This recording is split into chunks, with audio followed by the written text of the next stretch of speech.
Bonjour mesdames, messieurs, nous sommes heureux de vous accueillir au sein de la 9e édition du Festival d'Histoire de l'Art de Fontainebleau pour cette table ronde consacrée au peuple au singulier, peuple pluriel et au populisme.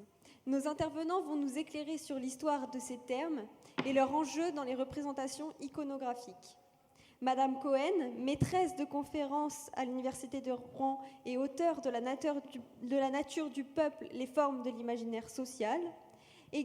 Nous accueillons également Madame Duprat, docteur en histoire, spécialiste d'iconographie historique. Monsieur Guéhenno, docteur et maître de conférences à l'Université Paris 1 Panthéon-Sorbonne.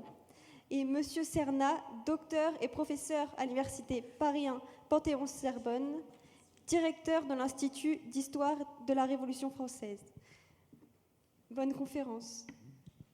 Voilà, les présentations sont faites, c'est bien. Donc, bonjour à tous, comme je disais. Nous voilà réunis donc pour une table ronde autour d'un thème qui, je répète, est donc peuple, au singulier, au pluriel, populisme et la notion donc de diversité de cette approche. Alors effectivement, j'ai appelé ça, je rappelle aussi que cette table ronde-là a été mise sous le patronage de l'Association des professeurs d'histoire-géographie et que c'est à la demande de cette association, donc je l'ai organisée. Alors, à la recherche d'un sujet évanescent pour le peuple, effectivement, quand on recherche, et ça depuis une période assez ancienne, même avant la Révolution, quand on recherche les définitions du peuple, on a du mal à définir concrètement et précisément de quoi il s'agit. On a au moins quatre sens différents quand on a la notion de peuple. La première, c'est celle, déjà assez ancienne, de la communauté politique. C'est-à-dire le peuple appartient à la cité. La deuxième, c'est une fraction de cette communauté politique, donc la plupart du temps qui est assimilée à la fraction inférieure de cette communauté. C'est la différence qui était faite dans l'Antiquité chez les Romains entre populus, au sens de communauté politique, et plebs, au sens précisément de peuple, dans le sens inférieur de la notion. On l'assimile aussi à la multitude, qu'on trouve plus fréquemment à d'autres époques. Le peuple, c'est aussi, troisième sens, un sens beaucoup plus identitaire. Et là, on retrouverait l'assimilation à une nation particulière.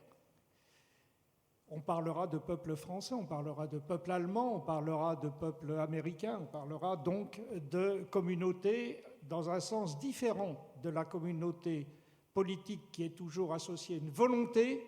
Ici, on a une communauté qui est associée aux origines.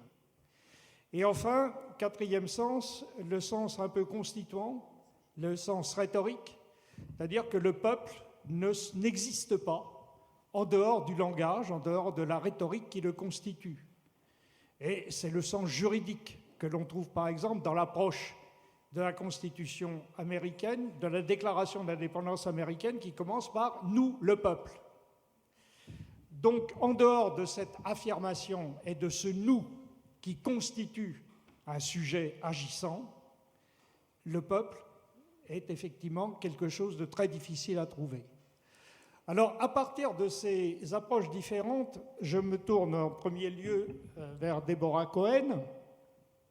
Est-ce que finalement, cette diversité, cette difficulté d'appréhension du peuple, c'est quelque chose qui existe bien avant la Révolution? Donc, si on reprend l'époque moderne en particulier, est-ce qu'on a déjà cette difficulté? Alors, en fait, merci Bernard. Ce qui est très difficile à représenter dans le peuple, c'est déjà de le représenter des individus. On ne représente jamais des individus et on ne représente pas non plus le peuple dans la normalité de ses jours, dans ses travaux, dans ses dans ces différents métiers, par exemple, tout au début, le peuple, on va voir que les aspects les plus saillants, les plus étrangers, et d'abord, essentiellement, ça va être le peuple les plus étrangers au monde des dominants, tu l'as dit, et ça va être le peuple des mendiants. Le peuple, ça va être les gueux. Et en fait, d'abord, on va distinguer les vrais pauvres et les faux pauvres. Donc, ceux qui méritent finalement d'être appelés peuple, c'est ceux qui ont c'est les estropiés, c'est les enfants abandonnés, les vieux, les femmes, les aveugles. Et tous les autres, on va dire qu'ils sont des faussaires. C'est des gens qui devraient pouvoir travailler, qui devraient traverser la rue pour trouver du travail. Et n'appartiennent pas vraiment au peuple. Alors, ceux qu'on va représenter, c'est ces vrais pauvres. Et dans le cadre catholique, on va représenter ces pauvres comme ceux à qui il est nécessaire, à qui il est digne de faire la charité. Et du coup, donc je vous montre une représentation d'un tableau du maître d'Alkmaar. Là, on ne voit rien, mais je vous montre plus précisément ce qui se passe. En fait, la représentation du peuple, donc surtout au Moyen-Âge, au début de l'époque moderne, elle a partie liée avec sa place religieuse, et il est utile aux riches de faire la charité aux pauvres, c'est utile pour son salut. Et donc, vous voyez ici, parmi les pauvres, en fait, il y a quelqu'un qu'on connaît bien, je ne sais pas si vous reconnaissez, en tout cas il est très très reconnaissable, c'est Jésus.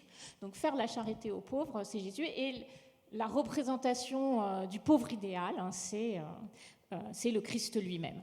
Après, donc toutes les représentations sont essentiellement religieuses. Ici, c'est une représentation des aveugles de Peter Bruegel qui illustre l'expression de l'Évangile. Si un aveugle conduit un aveugle, ils tomberont tous les deux dans un trou. Peu importe le sens religieux, l'idée, c'est à la fois de représenter donc le peuple comme le peuple des mendiants, et puis le peuple qui est un peuple de Dieu. Alors, dans le cadre de ce discours religieux, on peut quand même faire passer d'autres types de figures populaires, mais c'est un peu... Donc voilà, évidemment, des représentations qui sont très misérabilistes. Vous voyez. Celui qui échappe un peu à ce misérabilisme, c'est quelqu'un que vous connaissez sans doute, c'est le Caravage. C'est le dîner chez Emmaüs. Alors, on sait que le Caravage, je pense, en plus, il est un petit peu sous les feux de l'actualité en ce moment parce qu'il y a eu pas mal de livres autour de lui. Le Caravage avait l'habitude d'étudier d'après nature. Il passe un peu pour le mauvais garçon du baroque. Il s'intéresse au peuple pour refuser un peu la déliquescence du maniérisme. Les histoires sacrées qu'il peint sont donc jouées par des personnages populaires, et on revient à l'esprit de l'Évangile, l'idée que les humbles sont plus proches du Christ en esprit, ils sont plus proches du coup de la vérité. Donc, dans ce monde religieux, donc, vous voyez à la fois une représentation de la pauvreté, mais aussi, et peut-être c'est important de le dire pour ce qu'on dira après, le peuple c'est aussi une matière corporelle, une densité corporelle très importante. Ce peuple, il est aussi compris comme dans un monde religieux où chacun est à sa place. Il y a des riches, il y a des pauvres, et c'est normal, Dieu l'a voulu comme ça, et l'ordre du monde est ainsi, et il est bien. Et vous voyez ici, c'est un tableau qui est très très connu, le tableau de Louis le Nain, le repas paysan de 1642, et vous avez là Là, il y a quand même déjà une sorte de différenciation au sein du monde populaire. Vous avez où chacun est représenté comme ayant une spécificité qui est à la fois sociale et spirituelle, plus ou moins. C'est-à-dire qu'à chaque catégorie sociale correspond une manière d'être, une manière de porter son corps et une manière de penser et une forme d'esprit. Donc vous voyez le journalier ou le paysan sans terre qui est à droite, qui est le plus pauvre. Vous avez le métayer, celui qui boit son vin clairet, à gauche, et au centre, le propriétaire du vignoble. Et en gros, pour faire très vite, donc vous voyez des attitudes corporelles différentes. Le pauvre, c'est celui qui est complètement écrasé sous le fardeau, mais surtout, vous voyez, c'est celui qui n'a pas de regard, celui qui ne pense pas. Il y a le métayer, lui, il est au fond, il a un regard pour son vin, il a un rapport à la matérialité, mais le seul qui regarde au loin, donc celui qui a une pensée finalement, une capacité à avoir une pensée abstraite, c'est au centre le propriétaire. Alors très rapidement, combien il me reste ? 2 minutes, 3 minutes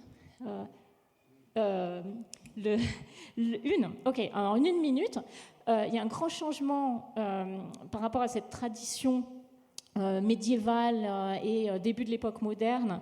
À partir du XVIIe siècle, le pauvre ne va plus être l'image du Christ, le pauvre n'est plus inscrit dans une économie du salut, et du coup, en fait, il est juste celui qui importune, celui qui inquiète. Et il est la masse inquiétante, alors avec toujours le corps, ça c'est un tableau de Sébastien Bourdon qui est peint vraisemblablement entre 1638 et 1640, il est au musée des Beaux-Arts de Valenciennes, et donc vous voyez c'est grouillant, c'est quasiment animal, il y a un four sombre un peu inquiétant, il n'y a pas de visage, il n'y a plus de... Et il n'y a aucun sujet individuel possible, et une forme de primitivisme. Vous voyez, tout est au ras du sol. Et normalement, il y a des animaux quelque part, mais je crois que là, c'est un détail, et du coup, on ne voit pas les animaux. Ah, voilà. Donc, le peuple est complètement mêlé à l'animal. Alors, non, c'est pas du tout ça que je veux. Parce que ça, c'est... Ah là là. Alors, pardon. Donc, en 3 mots, ce peuple donc, qui fait peur, ce peuple qui est pensé essentiellement comme en marge de la société, voilà, il est violent. Alors, bon, ça, je remonte un peu, mais c'est Peter Bruegel. C'est un peuple qui se bat. C'est un peuple qui boit. 1736, par ailleurs, c'est un tableau que j'aime beaucoup, qui est assez beau, de Todeschini. Tableau de toute fin de la carrière du peintre. Et c'est un peuple, bien sûr, voleur. Alors ça, c'est assez rigolo. C'est milieu premier tiers du XVIIe siècle, le nid d'oiseau, c'est le peuple voleur plus. C'est-à-dire il y a une sorte de série et tout le monde vole l'autre. Je m'arrête ? Et je passe. Et le dernier trait très important, c'est que ce peuple, il est en fait tellement dans l'extériorité au monde ordinaire des élites qu'il est essentiellement pensé comme l'autre absolu, c'est l'animal. Et vous voyez là ce pauvre charpentier qui en fait ressemble énormément au singe, en fait. Donc voilà, je m'arrête là, je crois. Alors, si on passe à l'époque révolutionnaire, pour faire la transition, voilà une pièce de monnaie. Voilà, pièce de monnaie qui représente le peuple à l'aube de la République. C'est l'an 4 de la liberté, c'est-à-dire que c'est 1792. Les Français unis pour la République, la pièce a été prise à l'envers, c'est pour ça que je donne les... Voilà, les Français unis sont invincibles, et en dessous, vous avez l'an 4 de la liberté, c'est-à-dire ça renvoie à 1792. Même difficulté pour représenter le peuple, puisqu'on a recours à cette figure le plus souvent, non pas à Marianne au début, mais à cette figure de l'Hercule républicain.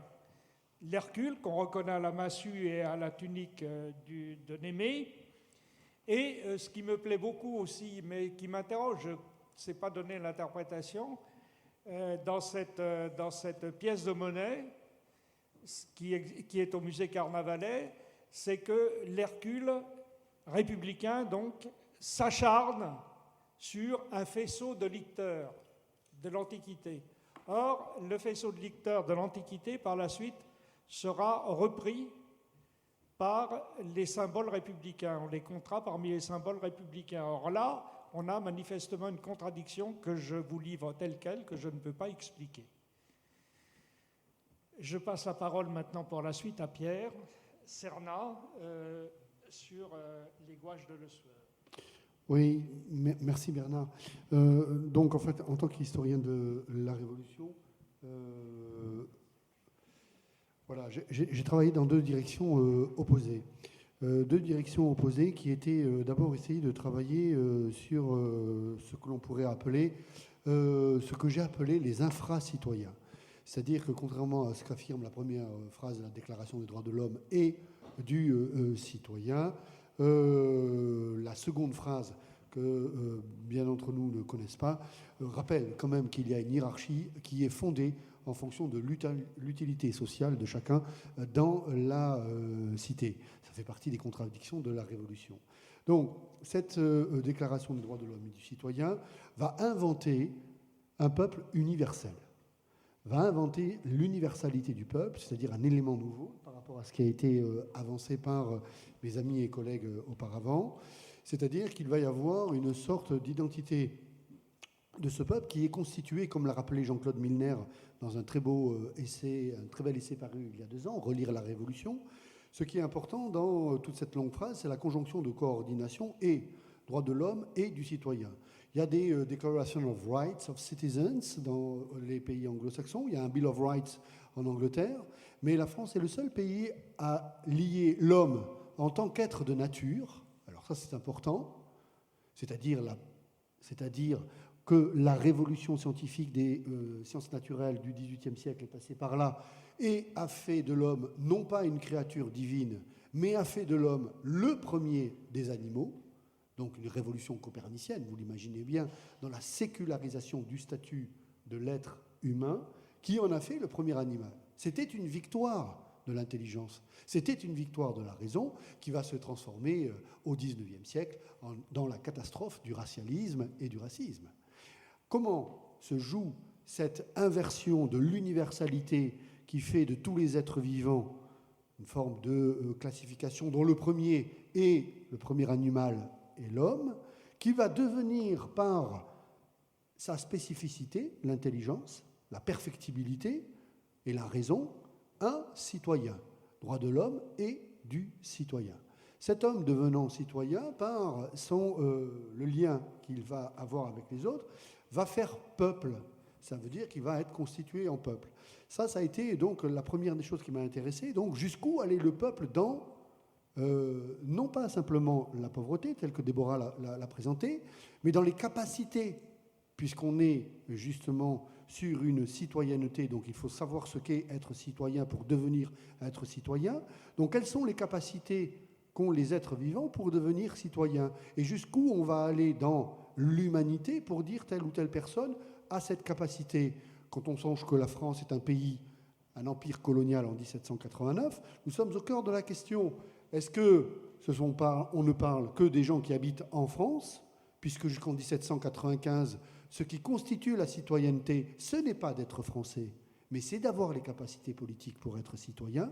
Ce n'est qu'en 1795 en étant français, on devient citoyen. Auparavant, c'est parce qu'on est citoyen qu'on est français, et la nuance est de taille.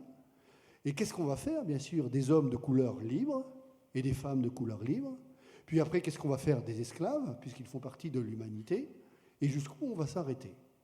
Donc, on a cette question-là, et cette révolution qui, à mon avis, va inventer, je ne suis pas le seul à avoir cet avis, une sorte de positivité qui serait celle d'un peuple de citoyens qui se voit, qui se regarde, qui se représente, un peuple qui fait la nation et une nation qui fait le peuple, au travers d'événements visuels qui peuvent être soit la réunion familiale, au travers d'un nouvel ordre familialiste, plus vertueux, régénéré, dit Mona Ozouf. C'est le grand mot de l'année 1789, le mot le plus utilisé dans les discours politiques, la régénération de la nation, comme une réinvention du peuple.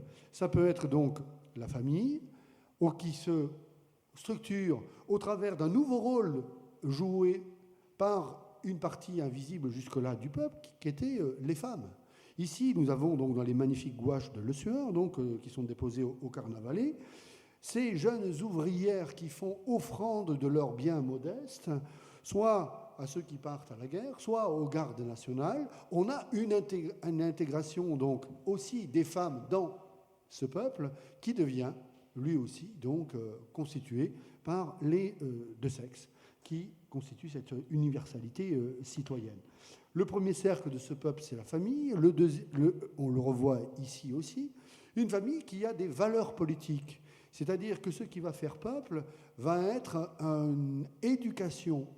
une éducation civique. Et vous le voyez donc dans la reproduction des enfants qui reproduisent les fonctions genrées à l'intérieur de la famille. La petite fille a une poupée, le petit garçon porte le pain, le père protège sa famille avec le gourdin, la mère a la fonction nourricière. Donc on a une dévolution des rôles et des répartitions dans ce peuple-là révolutionnaire qui fait sens positif. Et puis, bien sûr, de la famille à la fête, on a là aussi donc une autre figure de ce peuple-là. Le peuple se voit.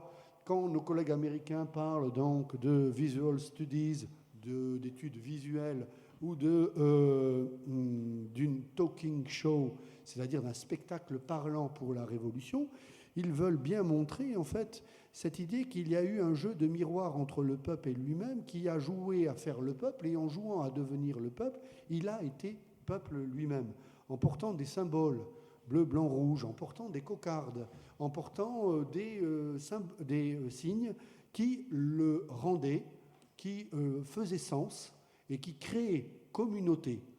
Qui crée communauté, donc, et qui crée communauté politique. Alors, à partir de là, bien sûr, il ne faut pas le cacher, il y a aussi, dans ce peuple-là, un peuple de militants. Ça veut dire qu'à partir du moment où le peuple devient politique, c'est-à-dire qu'il devient organisation de la cité selon des critères qu'il s'est donnés lui-même, le peuple est devenu souverain en 1790 et s'en est donné le spectacle à la fête de la Fédération, ben certains ne l'acceptent pas. Et immédiatement, on peut parler... Alors, va-t-on parler d'un contre-peuple ? Le peuple de la contre-révolution ? Rien ne serait plus faux que d'imaginer la contre-révolution peuplée de curés et de nobles. Il y a eu un peuple contre la révolution. Et ce peuple-là, donc, comment va-t-il réagir avec le peuple de la révolution ? C'est toute cette difficulté. Ici, nous avons donc à l'intérieur d'un comité et manifestement quelqu'un qui est en difficulté par rapport à un peuple qu'on présente déjà de façon un peu moins sympathique, avec des gens plutôt ivrognes. On a déjà vu ce thème-là, voire qui peuvent l'amener à être raccourci, et c'est beaucoup moins agréable. Quoi qu'il en soit, de fait, la Révolution est une matrice de la construction populaire, soit parce que, comme le dit Mirabeau, avant 1789, il y a des Picards, des Provençaux, des Normands, des Bretons, mais il n'y a pas de Français.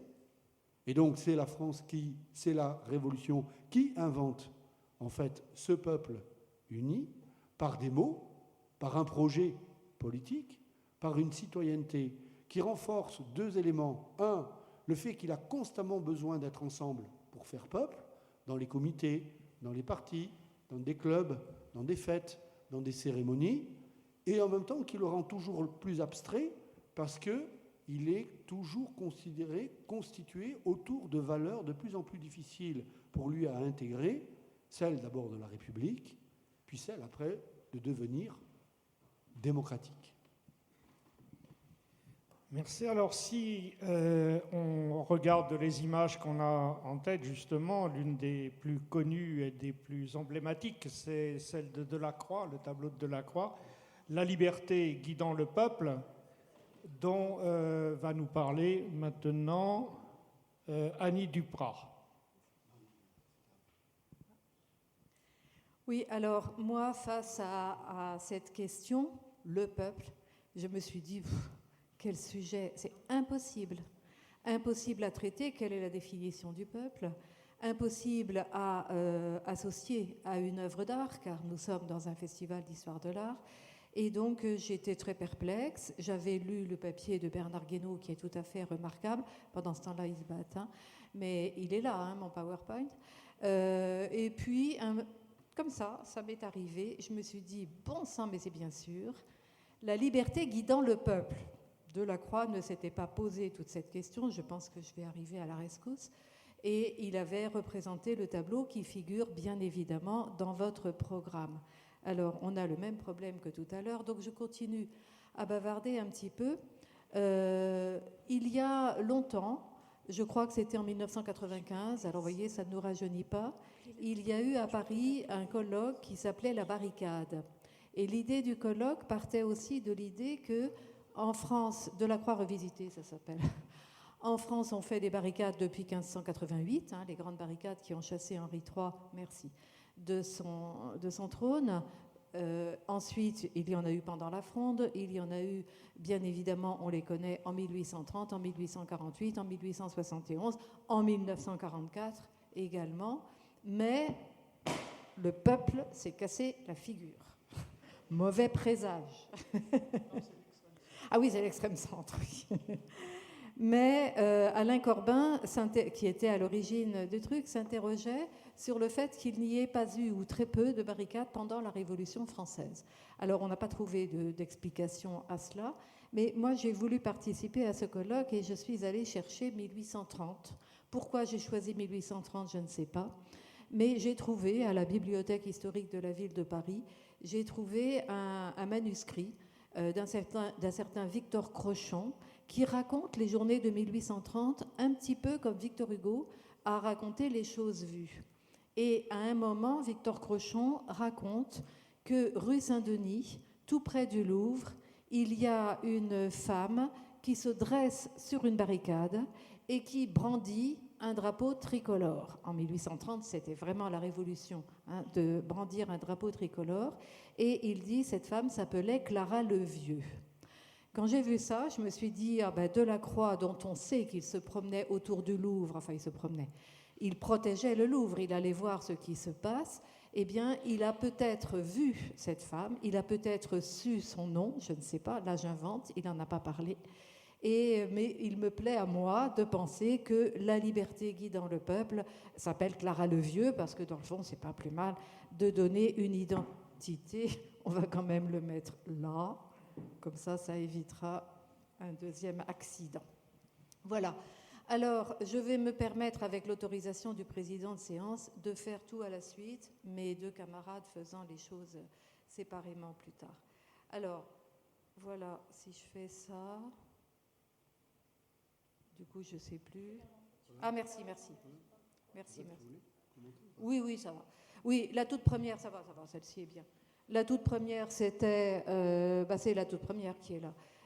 C'est la liberté de Delacroix que vous connaissez, qui est un grand thème pour les professeurs d'histoire, puisqu'on indique l'ouvrier, le Gavroche, le polytechnicien, etc.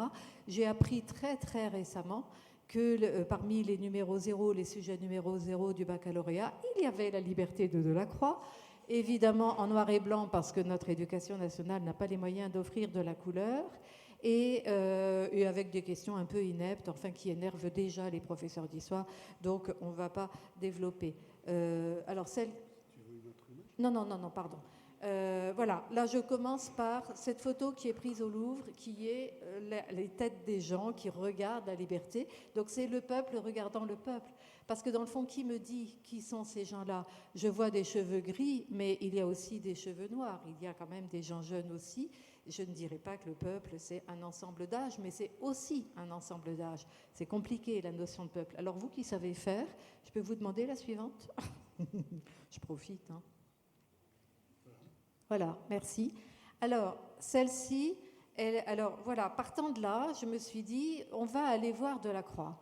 Parce que Delacroix, c'est un peintre, enfin ce tableau de Delacroix, est un tableau qui a été détourné, transformé depuis des années, qui a eu d'abord beaucoup de succès dès son acquisition d'ailleurs, hein, par Louis-Philippe, qui a eu beaucoup de succès immédiat et ensuite a été détourné et transformé, mais sans doute peut-être, je n'ai pas compté, c'est impossible, autant que la Joconde, vous savez, Marcel Duchamp, hein, et les transformations de la Joconde. Delacroix sert à la publicité et sert aussi au militantisme. Alors moi, je ne suis pas allée chercher des images de publicité, mais je suis allée chercher des images de militantisme. Alors, celle qui est ici, c'est la presse. Elle s'appelle, alors elle a un nom, moi je ne vois plus rien, tant pis, c'est quelque chose d'américain, c'est la presse. Vous voyez l'homme haute forme, enfin c'est pas un haute forme, aux 8 reflets, comme on peut dire, qui est un journaliste, et vous voyez le petit ordinateur, vous voyez le gros appareil photo à l'extrême gauche, là, sur celui qui est le cadavre qui est là. Et donc, c'est la presse qui accompagne. En fait, le peuple, c'est devenu la presse. Vous voulez dire un mouvement énergique, la femme représentant l'énergie, et puis elle tend un journal, un bout de papier, et vous dites que c'est la presse. Donc, image suivante. Voilà. Alors, celle-ci est parue, vous vous en souvenez, il y en a eu énormément après l'assassinat des dessinateurs de Charlie Hebdo. Donc après le 7 janvier, il y a eu la grande manifestation du 11 janvier 2015 et il y a eu beaucoup de dessins publiés en France comme à l'étranger, parce que l'art de la caricature est quand même un art très français et que les étrangers étaient très surpris de ce que en France on pouvait se permettre et que Charlie Hebdo se permettait. Mais l'assassinat de personnes qui sont des journalistes, qui sont dans leur lieu de travail, enfermés, qui bossent tout simplement par des éléments extérieurs et dans des conditions pareilles, ça a horrifié même les gens qui n'appréciaient pas la caricature et qui trouvaient que Charlie Hebdo allait trop loin. Alors, La Plantu a fait un dessin à la Plantu, c'est-à-dire qu'il a d'abord, et son dessin, quand je dis à la Plantu, ça veut dire que c'est souvent gentil. Plantu a du mal à faire des dessins méchants, et d'ailleurs c'est pour cela qu'il a souvent des ennuis avec Charlie Hebdo, ou des ennuis en parole évidemment, avec d'autres caricaturistes qui trouvent qu'il est trop gentil. Mais l'intérêt de ce dessin, c'est de transformer tous les objets qui sont tenus par les protagonistes en crayons. Et vous savez, ça a été, on voyait des bombages sur les murs de Paris, c'était les crayons. Donc, emblématique, la liberté, c'est devenu le crayon. Il y a sur ce dessin, pas tout à fait, mais presque, les mêmes personnages que sur le dessin de Delacroix. Alors ici, c'est une photo qui reprend absolument la gestuelle de Delacroix. Et vous l'avez tous vu dans un journal ou à la télévision, les gens montant à l'assaut de la statue de la République, place de la Nation. Mais cette République est devenue presque une liberté de Delacroix. Elle n'a pas le même geste que la liberté de Delacroix. Elle ne tend pas le geste en l'air comme ça, mais c'est l'homme qui est devant, qui tend son crayon et qui devient la République de Delacroix, la liberté de Delacroix. Et en fait, il y a dédoublement, comme si liberté et République étaient véritablement associés, ce qui n'était sans doute pas dans l'esprit de Delacroix. Car Delacroix, quand il se promène en 1830 dans les rues de Paris, je vous dis, c'est pour surveiller, c'est pour protéger le Louvre. Alors ici, je fais juste une petite incidente sur les engagements politiques de Delacroix. Les historiens de l'art, beaucoup d'entre eux, à partir d'Hélène Toussaint, mais après tout le monde a plus ou moins recopié Hélène Toussaint, considèrent que Delacroix était un bourgeois plutôt conservateur. Il a fait ce tableau et le tableau a eu plein de succès et ça n'a pas trop plu à Delacroix. Alors ça, c'est ce que j'ai entendu et lu beaucoup quand je travaillais un peu sur cette liberté.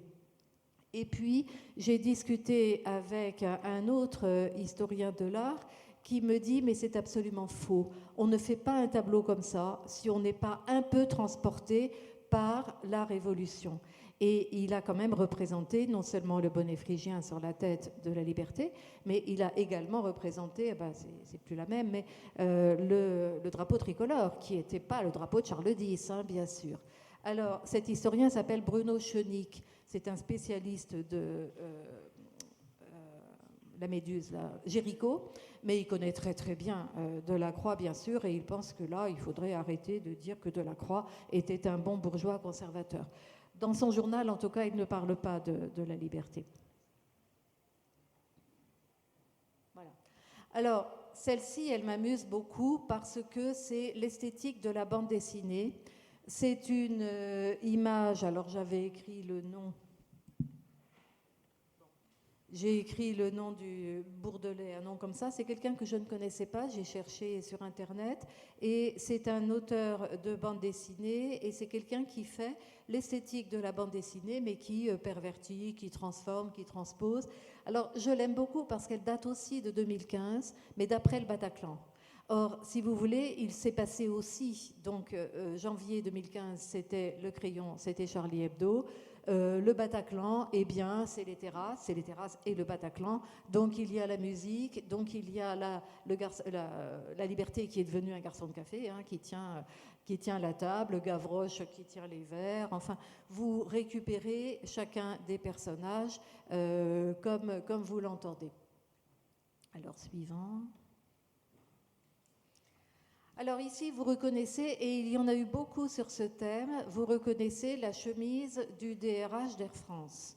Il y en a eu beaucoup sur ce thème, et à l'étranger aussi. Hein. À l'étranger, cette histoire-là, toute proportion gardée bien sûr, a beaucoup choqué. C'est octobre 2015, c'est une année quand même très riche en violence en France. Et le fait que l'on ait pu se permettre cette violence à l'encontre de deux personnages, alors des très hauts personnages de leur entreprise, mais qui étaient quand même des salariés de l'entreprise, jusqu'à les poursuivre et les déshabiller dans leur fuite. Alors cette liberté de Delacroix, elle porte, enfin qui n'est plus de Delacroix là du coup, elle tient cette chemise, laquelle chemise, enfin les lambeaux de la chemise, hein, parce qu'elle était vraiment en pièces, a été d'ailleurs vendue au profit des grévistes. On la retrouvait sur le Bon Coin, hein, les morceaux de la chemise, très très rapidement. Et ce qui est intéressant dans ce détournement, c'est que les autres personnages, à part Gavroche, disparaissent.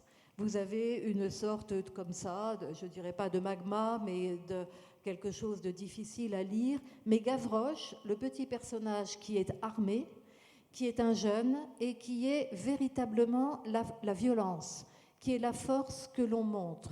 Parce que dans le fond, cette femme, on sait bien que c'est une allégorie. Tout le monde le sait. Elle a absolument tous les caractères de l'allégorie. Elle est la liberté, elle est seins nus, ce qui est pratiquement tout le temps le cas pour les allégories, c'est normal. Mais la puissance et la force, c'est Gavroche à côté qui est armé. Alors, ça, c'est une image très récente. C'est une fresque d'un certain Pascal Boyard. Elle est dans Paris, dans le 19e ou 20e arrondissement. Je ne me souviens plus, mais j'ai mis l'image après, on la mettra après. Mais vous voyez, on habille la liberté de Delacroix, on habille les protagonistes de gilets jaunes.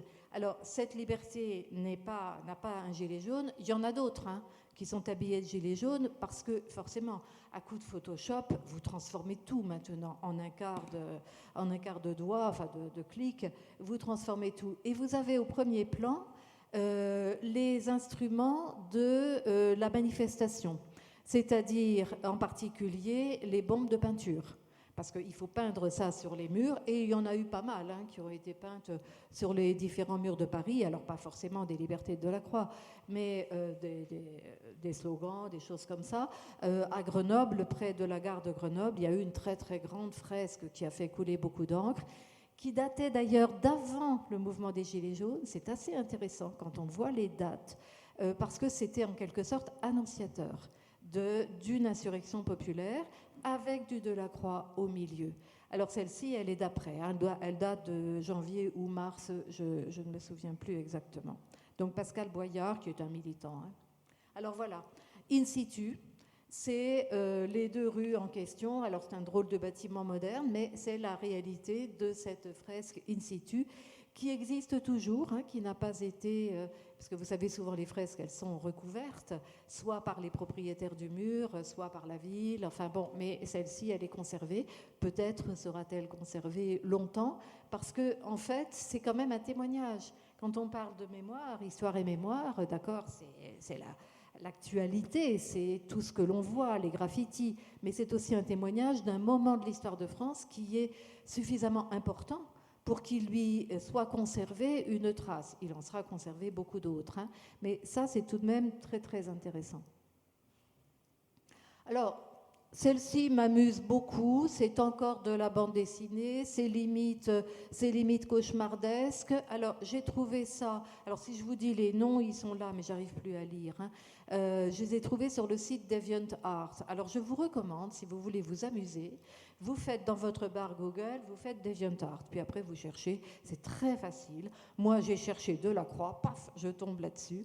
On tombe sur des quantités de choses. Alors, c'est un site américain, mais qui est rempli d'œuvres d'art, et celle-ci est une œuvre française d'ailleurs, faite par en général des jeunes, parce qu'ils savent manier la palette graphique, hein, parce qu'ils ont des références qui sont des références bande dessinée, cinéma, etc. Et là, ils s'amusent beaucoup, ils transforment tous les personnages de la liberté. Ça n'a évidemment plus rien à voir avec 1830, mais ça vous dit quand même bien à quel point le tableau est ultra célèbre. Alors ça, c'est plus marrant. C'est plus marrant, ça date de l'élection d'Obama, élection, alors son deuxième mandat, hein. J'ai oublié la date du deuxième mandat, mais vous voyez, il a quand même son bonnet, qui est un bonnet américain, avec les traces américaines, mais le drapeau tricolore, et voilà, le premier président noir de l'histoire des États-Unis, qui devient la liberté qui domine le monde, mais tous les autres personnages sont les personnages d'origine. Là, le tableau n'a été modifié que sur le visage d'Obama. Là, je l'ai bien aimé, il est connu, le dessinateur. C'est un dessin qui s'appelle Ségolène guidant le peuple. Alors, il faut qu'il s'appelle ainsi, parce que si vous reconnaissez Ségolène, vous me ferez signe, hein.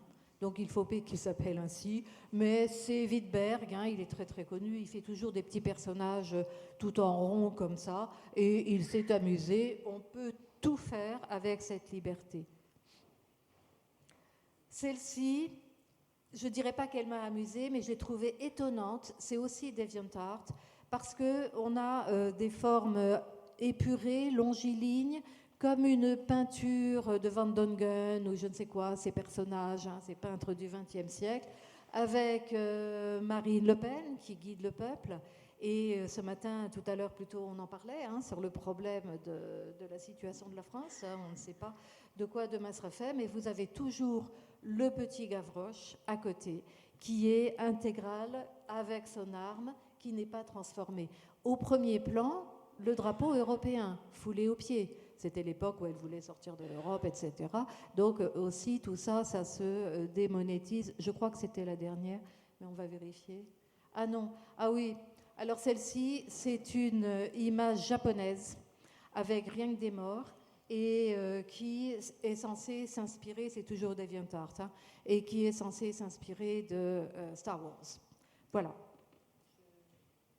Bien, merci Annie. Alors donc on a vu les modèles, le réinvestissement d'un modèle, on peut dire quasiment positif, quasiment héroïque dans les différentes situations. Et maintenant, Deborah Cohen va évoquer les représentations négatives. Non, en fait, tu as vu, j'ai déjà montré des représentations négatives. Alors elle va parler. J'ai un peu changé. Voilà. Justement pour comprendre un petit peu comment, avec tant de représentations négatives, avec cette idée du peuple qui n'est qu'une masse, qui n'est qu'un animal, etc., comment est-ce qu'on peut arriver à la révolution, comment est-ce qu'on peut faire un peuple en révolution. Et donc je voulais... Attends. C'est celui-là. Et... qui ne s'affiche pas. Alors, c'est là.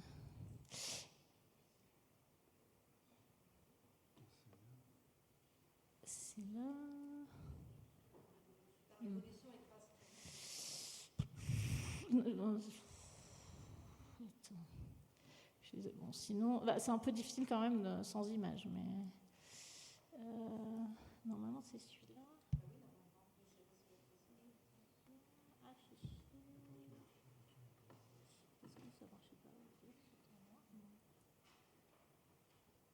est déjà ouvert, je crois. Je suis désolée. Hein. Non, c'est celui-là, normalement. Attends, je vais le fermer. Et je vais le réouvrir.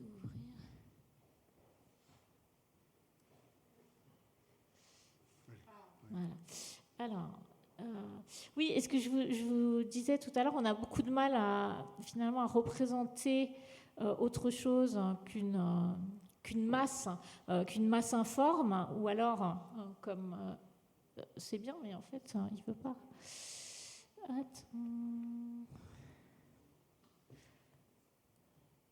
Ouais. Peut-être, ouais, je peux parler là. Excusez-moi. Voilà. Donc il va commencer à y avoir au XVIIIe siècle, même des représentations un peu plus individualisantes, mais encore donc avec une sorte de misérabilisme. On va commencer à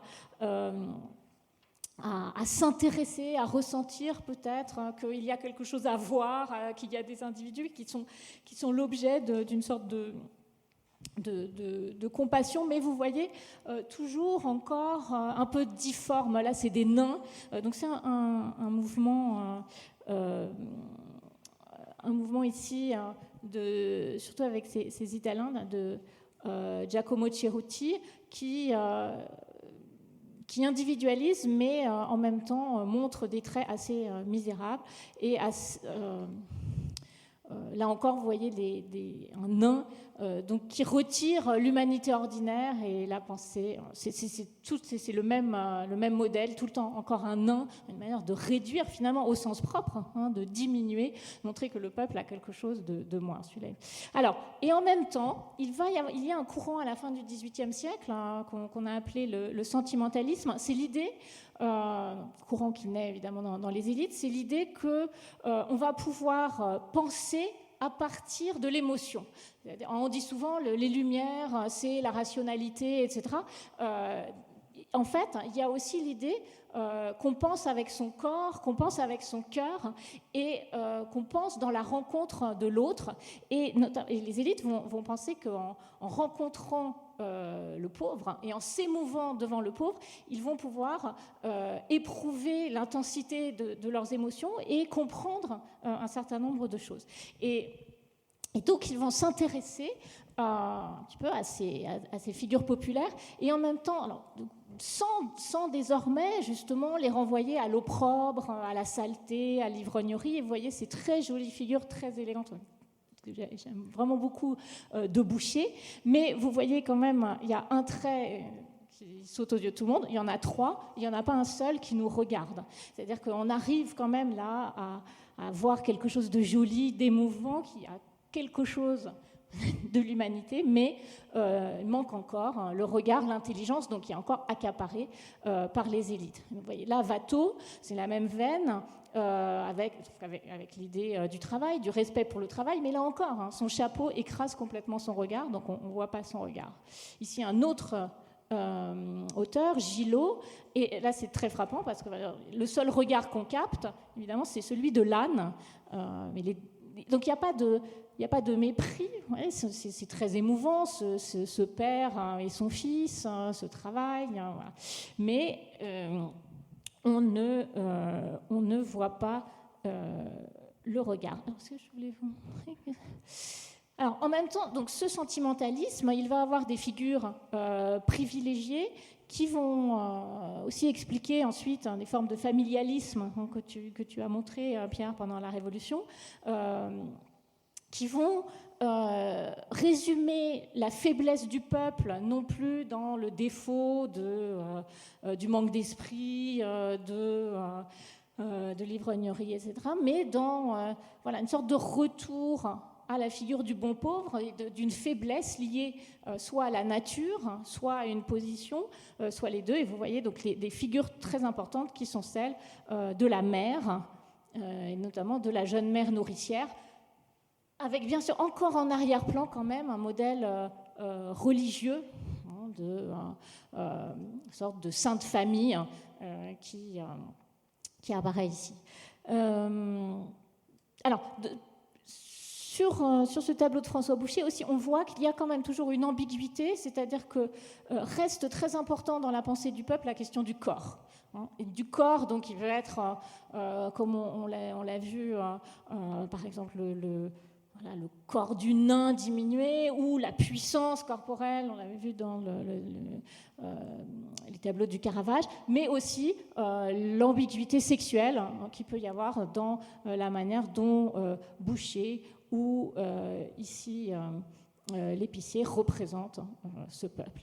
Alors, l'émotion ressentie devant le peuple n'empêche pas quand même l'idée que, au fond, il a des défauts moraux essentiels et que peut-être s'il est pauvre, c'est en raison de son immoralité. Vous voyez ici, dans ce très beau tableau très expressif de Greuze, un peuple à la fois digne, de ces enfants et cette mère qui ne sont pas du tout locteux, qui ont des regards, qui ont des expressions, mais dont la pauvreté est expliquée par l'immoralité du père, qui revient du cabaret et qui a dépensé tout l'argent du ménage. Alors, ce qui pousse aussi, j'ai parlé de bonheur du peuple et mélancolie des élites, il y a le sentiment un peu des élites qui se perdent, qui ne savent plus trop où elles sont, que le peuple, lui, a le secret du bonheur, est proche de la nature, est proche de la simplicité, et qu'au fond, il sait être heureux avec très peu de choses. Et y compris, du coup, que la pauvreté n'est pas si grave, parce que finalement, les élites se perdent dans l'excès. Et ici, vous voyez une présentation de Robert Hubert, où vous voyez on ne voit pas très très bien les belles dames qui se promènent et qui ont l'air de s'ennuyer au premier plan, qui sont un petit peu figées, pendant que le peuple s'amuse, vous voyez, avec presque rien, et dans un rapport qui est à la fois amical et joyeux.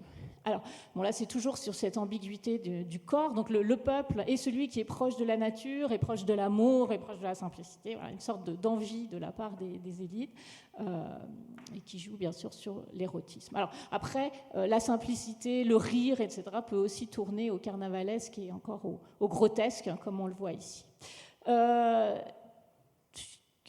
Donc là, j'arrive.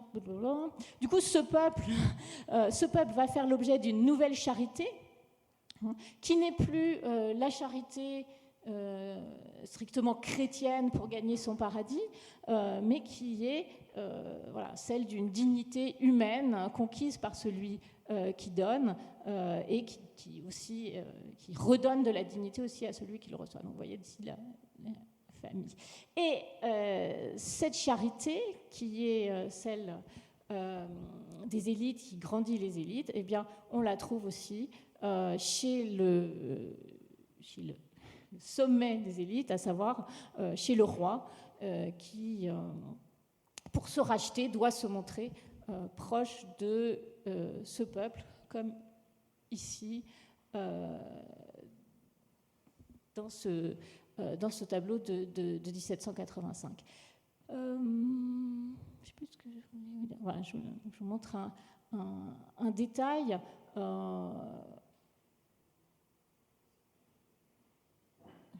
Voilà. Oui, un détail où on commence à voir apparaître vraiment des figures singulières. Et ce que je voulais finir, en fait, en montrant que l'évolution va quand même vers la capacité chez quelques peintres à reconnaître à des figures singulières des formes de pensée. Donc le peuple tel qu'il est représenté au XVIIIe siècle ne va quand même pas être seulement l'objet de ce don des élites ou le moyen pour ces élites de se valoriser par le don. Il est aussi représenté parfois pour lui-même, et en lui-même, comme chez Chardin par exemple. Bien sûr, ici, Chardin reprend une sorte de... On pourrait imaginer qu'il reprend un topos, je ne sais pas, des intérieurs hollandais ou des choses comme ça, et en fait, pas du tout, parce que, bien sûr, on ne peut pas peindre le peuple... Voilà. On ne peut pas peindre le peuple dans des sujets comme un sujet d'histoire. Hein. Justement, ce qu'a montré Annie, c'est ce qui est incroyable dans le tableau de Delacroix, c'est que le peuple, là, fait l'histoire. Hein. Le peuple fait la grande histoire. Et avant la Révolution, c'est absolument pas possible. C'est-à-dire que... Diderot dira de Chardin, Chardin n'est pas un peintre d'histoire, hein, il le sait, c'est pas possible, la peinture d'histoire c'est seulement pour les élites. Hein. Donc Chardin peint des scènes d'intérieur, des scènes très ordinaires, voilà, la ratisseuse de Navet, mais Diderot dit Chardin c'est un grand homme. Hein. Et ceux qu'on appelle les grands peintres, hein, c'est seulement ceux qui sont des peintres d'histoire, et donc ils ne peignent pas le peuple, mais en même temps, voilà, c'est déjà ce déplacement parce que en peignant le peuple, on peut au moins être un grand homme et saisir des choses importantes et saisir. Et je finis là, je vous promets, juste pour les montrer, voilà, pour montrer ce détail sur cette ratisseuse de Navet qui a clairement une pensée. On ne sait pas à quoi elle pense, mais ou en tout cas elle rêve et elle s'abstrait de la situation immédiate. Et on le voit ici aussi, hein, la pourvoyeuse aussi de Chardin. Elle a une histoire et elle a un destin qui lui est propre. Merci Déborah. Alors, dans les représentations, alors cette fois-là négatives du peuple, je vais passer la parole à Pierre Cerdin qui va développer le thème de l'émeute, plus particulièrement, à partir des représentations de l'émeute de Prairial au XIXe siècle. Oui, merci. Ça n'a pas l'air de bouger. Non, ça bouge là, mais pas là.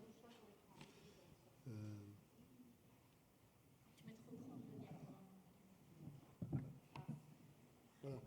Bien, donc en fait cette histoire du peuple et de ses représentations, ce peuple en révolution, va connaître une fin plutôt dramatique et à mon avis que l'on continue de vivre encore aujourd'hui, d'où la présentation de mon ouvrage sur l'extrême centre ou le poison français. En effet, à partir de 1795, il faut sortir d'une logique qui est le peuple est porteur de guerre civile. Le peuple, il faut trouver un responsable à la terreur.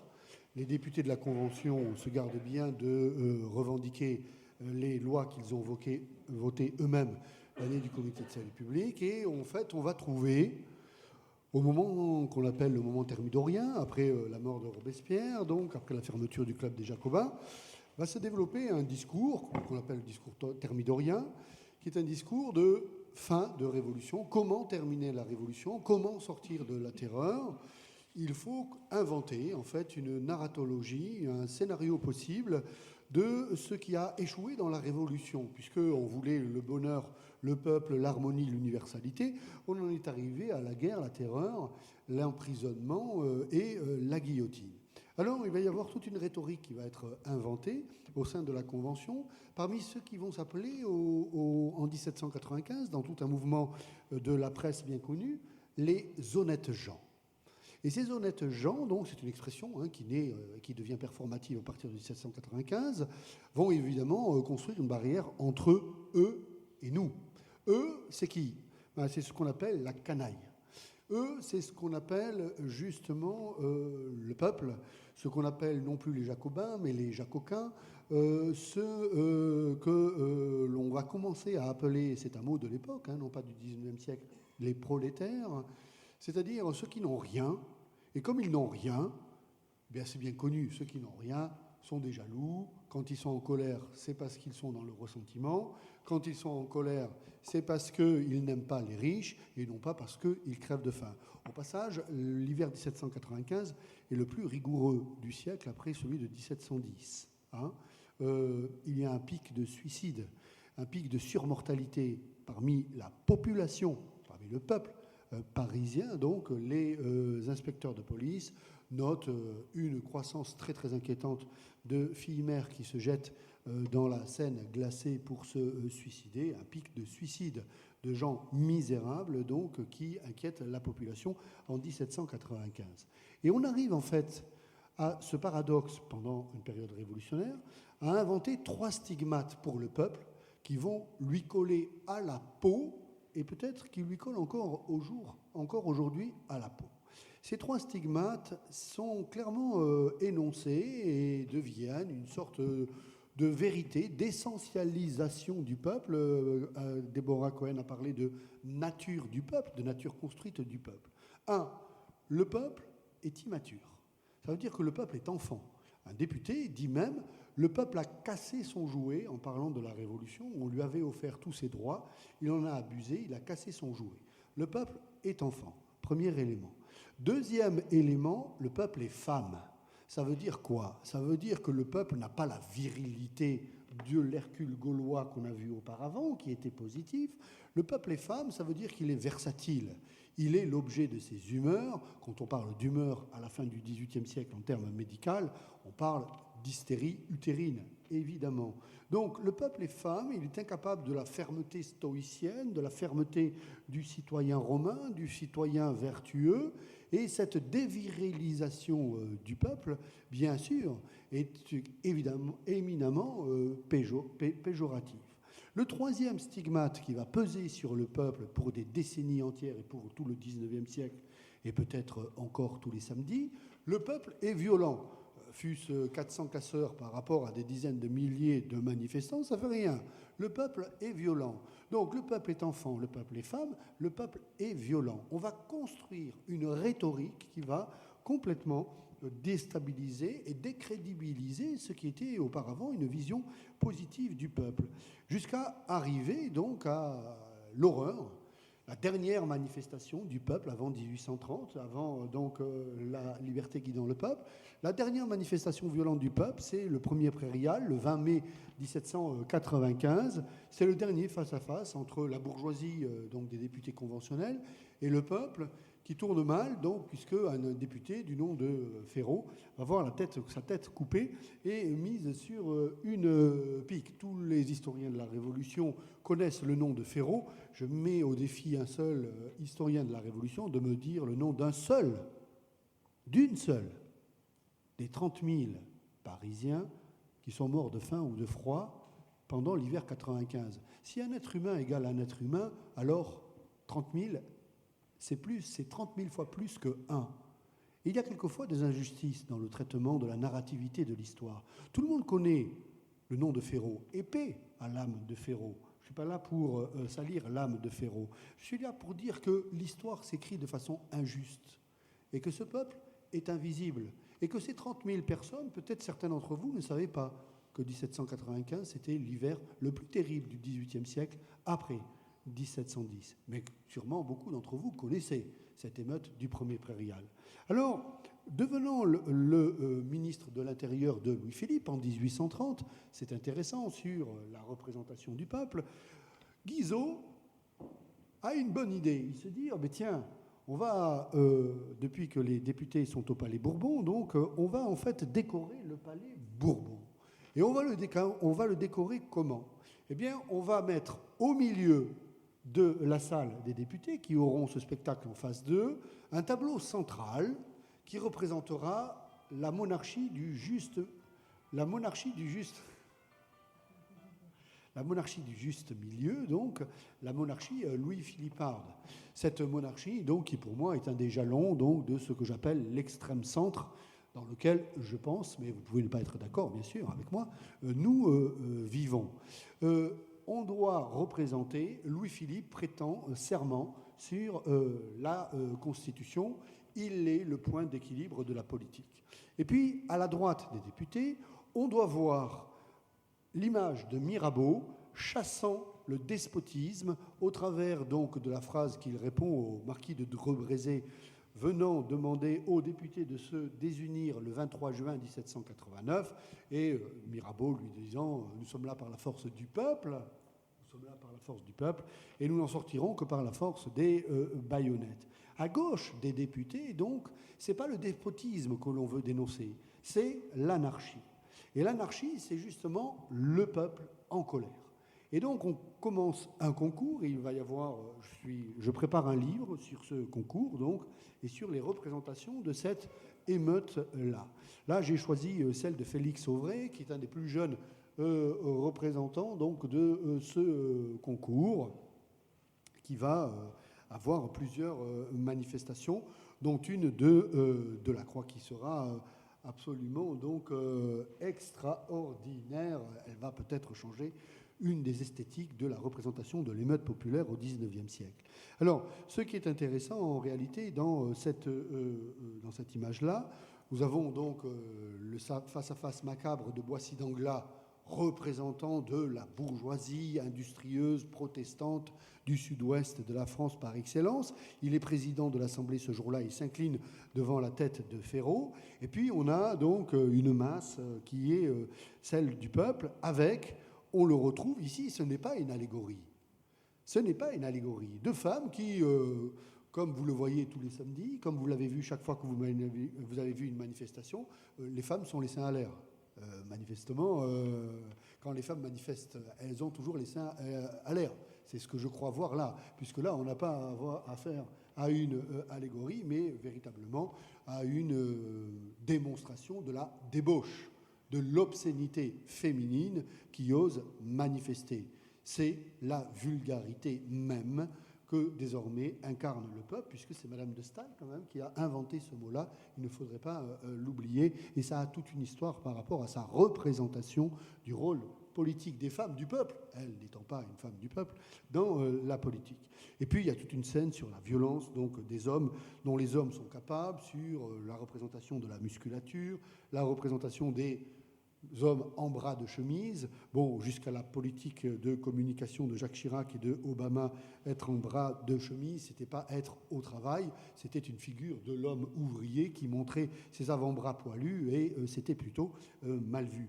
Donc on a tout un discours iconologique, je dirais, donc où l'image porte une idéologie qui se rencontre ici, dans une autre vision, alors là, qui représente une foule comme une vague qui emporte l'histoire, avec ce drapeau bleu-blanc-rouge qui est devenu un drapeau rouge de la Croix, donc, qui sera furieux d'ailleurs, car il ne va pas remporter le concours. Le tableau qui remporte le concours est celui-là, il est beaucoup plus plat que celui de la Croix.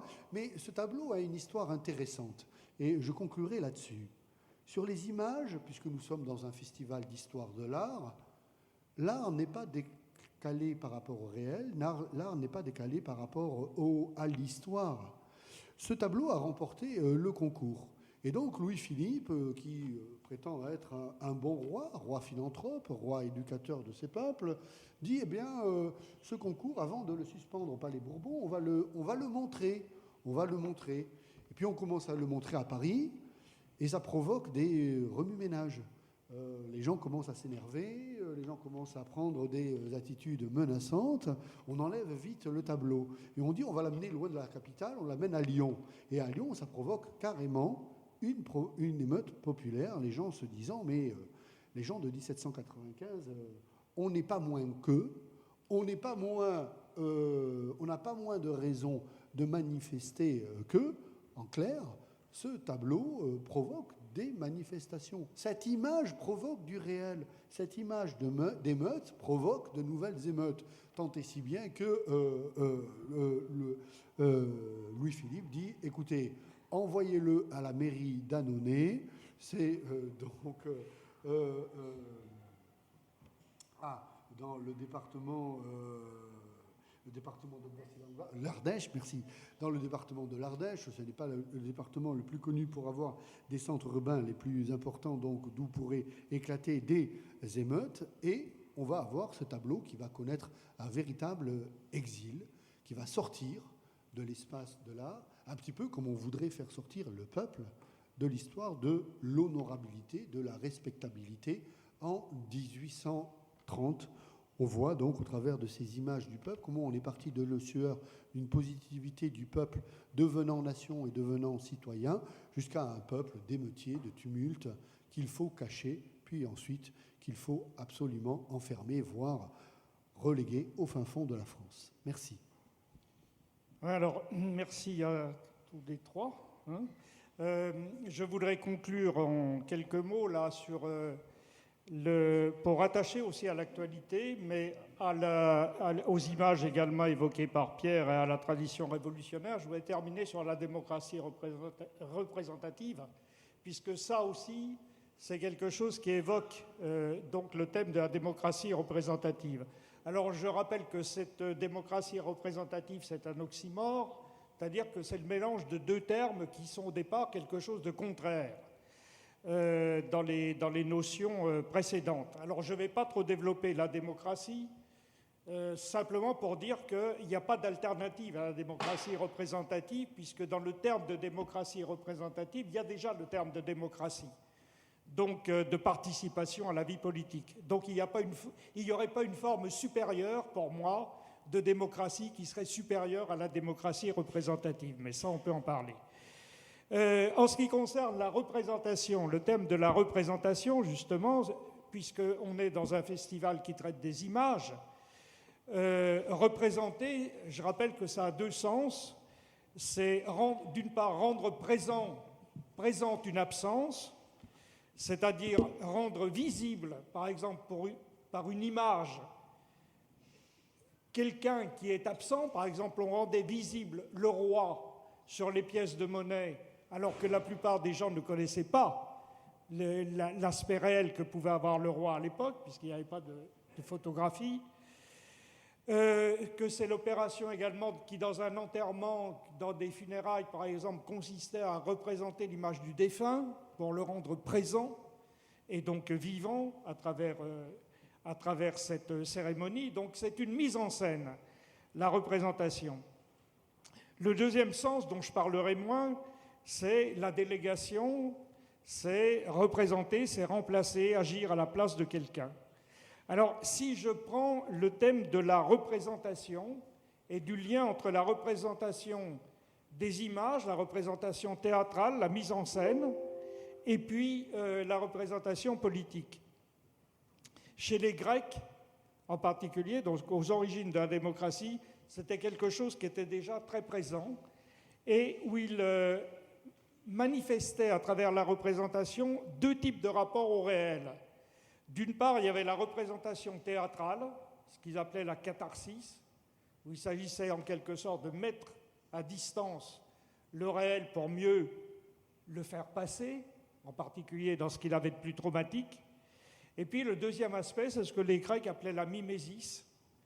Et là, on retrouve la peinture, précisément, donc c'est le lien qu'on peut faire avec ce qu'on a développé ici, puisque l'image, elle, la mimésis, c'est-à-dire l'imitation d'un modèle. Et là, la peinture était faite, non pas pour mettre à distance le réel, mais la peinture était faite pour intégrer le réel, pour le faire le mieux possible, pour le rendre le mieux possible, pour essayer d'appréhender le mieux possible le réel. Donc je crois que le thème politique qu'on a voulu aborder ici s'appréhende aussi à travers un rapport qui est un rapport à l'image et à la mise en scène. Voilà ce que je voulais dire un petit peu en conclusion. La parole est à la salle maintenant, si vous avez des questions. Il nous reste quelques temps, d'une dizaine de minutes, donc ça suffit. Questions, des remarques, des critiques, des insurrections? Non.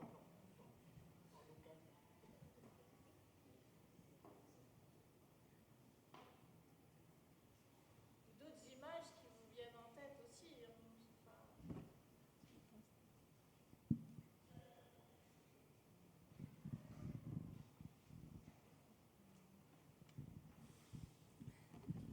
Je pense que l'enjeu, je peux dire juste deux mots, l'enjeu de ce qu'on voulait dire ici aussi, c'est que peut-être aujourd'hui, on vit, on pense, on agit, on vote aussi avec toute une série d'images accumulées, d'images qui sont restées dans nos têtes. Et l'idée nous, de notre côté, c'est un peu de les déconstruire, mais je pensais que...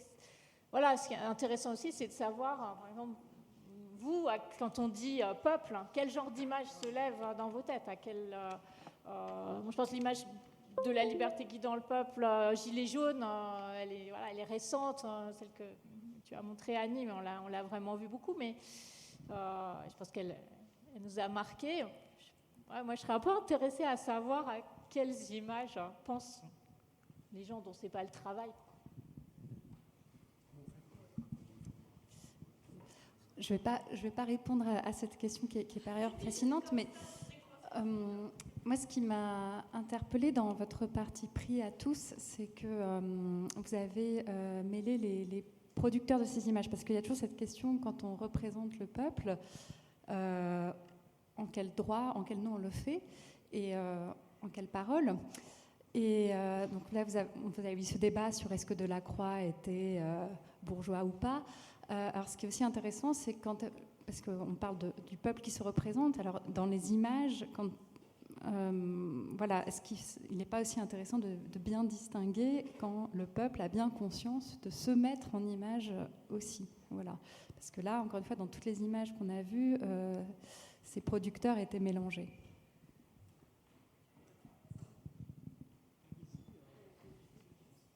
Oui, moi je veux bien dire deux mots, c'est très très intéressant ce que vous dites là, parce que la conscience d'être une force, les gens l'ont dans l'action.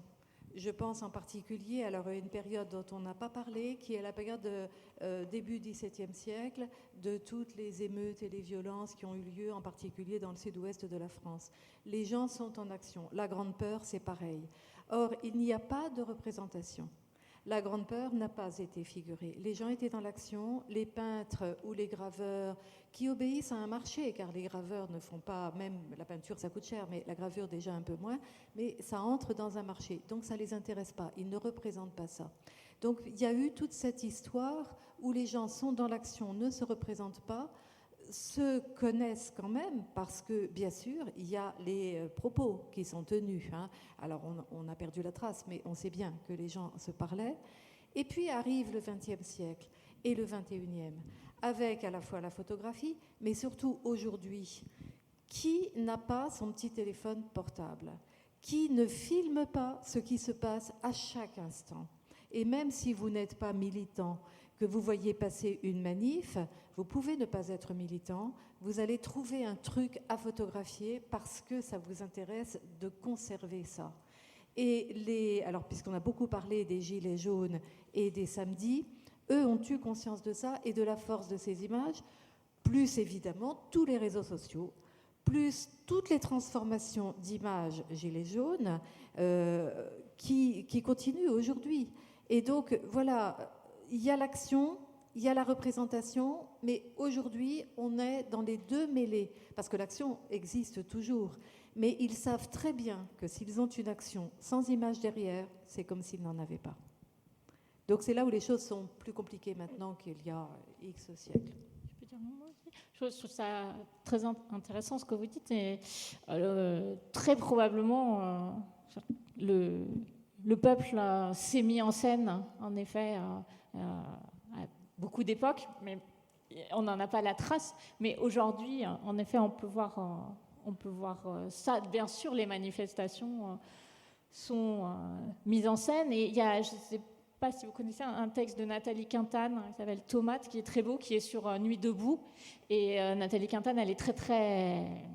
Voilà, elle a participé elle-même à Nuit debout, elle est très favorable au mouvement, mais à la fin, elle a un texte un passage très étonnant où elle dit les Black Blocs, au moment où ils se déguisent, au moment où ils entrent en scène, ils montent comme une vague noire, comme ça, et c'est très beau, et ça m'émeut, et en même temps, qu'est-ce que ça signifie? Et elle a conscience de cette théâtralisation.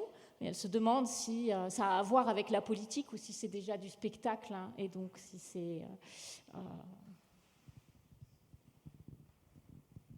Oui, je me demandais si dans l'iconographie contemporaine, on représente encore le peuple ou plutôt des fractions, parce que quand on voit les gilets jaunes ou quand on voit les Black Blocs, on ne pense pas forcément au peuple.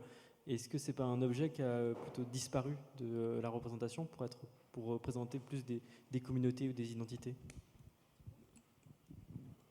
Oui, d'abord, ça fait partie des impératifs politiques du vivre ensemble, ou du moins de l'aspiration qu'est la spécificité des modèles qui sont quand même, on a oublié, des républiques démocratiques, et qui sont largement minoritaires dans l'histoire du monde à l'heure actuelle. C'est-à-dire, si vous regardez l'Union européenne, il y a une majorité de monarchies. Hein. Donc ça veut dire que ce sont des gens qui, nos amis anglais, nos amis espagnols, nos amis luxembourgeois, nos amis belges, nos amis danois, qui ont une incarnation politique qui passe par le corps du monarque. Or, les républiques démocratiques, il y en a très peu. Je veux dire par là que, je vais peut-être choquer nos amis italiens et allemands s'ils sont dans la salle, mais les républiques allemandes et les républiques italiennes sont des républiques de défaite, donc des républiques imposées. Si l'on voit les vraies républiques démocratiques, celles qui sont nées dans des révolutions, qui sont nées de révolutions de peuples, il y en a très peu en Europe. Hein. Il y en a très peu. La France, la République d'Irlande, le Portugal, et encore moins dans le monde, hein. Les États-Unis, Haïti, et puis après, il y a très peu de républiques démocratiques, très peu de peuples politiques au sens fort du terme que l'on vient de définir. Et ce peuple-là, en fait, il n'existe non pas dans le passé, sinon on est dans la tradition nationaliste et la tradition qui va devenir celle du peuple attaché au sang et à la terre et qui va donner le national-socialisme populaire, ou bien on est dans un peuple qui est une république démocratique qui se construit en permanence sur une projection dans le futur, donc qui est invisible et qui est constamment à venir sur un projet politique qui est partagé. Donc, ce qui fait dire à Pierre Rosanvallon, par exemple, que le peuple est introuvable.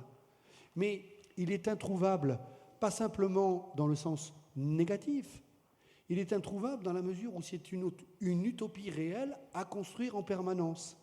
D'où la protection, d'où, je crois, enfin c'est un de mes vœux, la priorité des priorités qui est dans une république démocratique est l'éducation nationale, l'éducation civique, c'est-à-dire l'éducation de tous. C'est une véritable république méritocratique, une véritable république égalitaire. Donc vous avez raison, il peut y avoir un peuple atomisé ou un peuple manipulé. Lorsque le président de la République fait une maraude pour aller dire bonjour ou réchauffer un petit peu quelques pauvres dans la nuit du mois de février 2019, alors que toute sa politique sociale, c'est de couper les ailes à toutes les aides aux associations de pauvres, que ce soit des associations aussi respectables qu'Emmaüs, la Croix-Rouge ou bien ATD Quart-Monde, hein, on se dit, mais lui-même, de quel peuple il parle ou de quel peuple il veut représenter. Donc je pense que, oui, il y a un peuple invisible, mais ce n'est pas son invisibilité qui le rend irréel. Au contraire, c'est quelque chose qui est à construire au fur et à mesure dans un projet politique commun et partagé, je crois. Voilà, je crois qu'on va être obligé de laisser Hassan pour la suite. Pardon ? Il y a encore 4 minutes. Moi, je voudrais peut-être du coup dire un mot, parce que je crois que ce que disait le jeune homme, hein, c'est un peu une... Voilà, c'est un peu... Vous me dites si je transforme votre pensée. Il y a quelque chose un peu d'une rhétorique assez habituelle de dire, bon, tous ces gens-là qui s'agitent beaucoup, les gilets jaunes, les Black Blocs, mais en fait, ne représentent pas le peuple. Hein. Ce sont des minorités excitées, mais...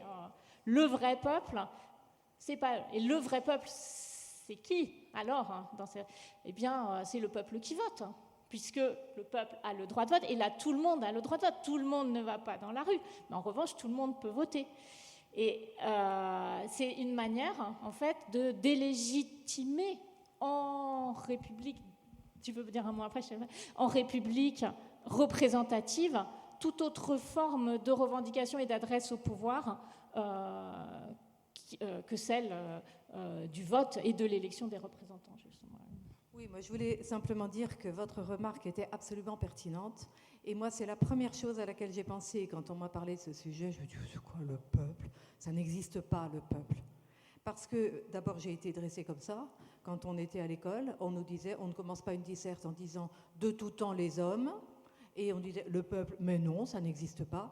Il y a des fractions de peuple qui, en plus des identités variées, mais des appartenances variées, vous pouvez passer d'une forme d'identité qui sera professionnelle, religieuse ou n'importe quoi, à une appartenance passion du club de foot.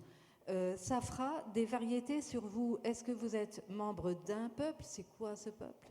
Vous êtes membre du peuple? Ça veut dire quoi, le peuple? Vous voyez, moi, c'est les questions que je me suis posées, parce que je me l'étais posée déjà bien auparavant. Et comme je ne voyais pas de réponse, c'est comme ça que j'ai défaussé, allez hop, pour aller voir Delacroix, qui lui avait dit le peuple, mais il avait quand même mis des personnages, et tout le monde le sait, qui représentaient les figures qui étaient présentes sur les barricades de 1830.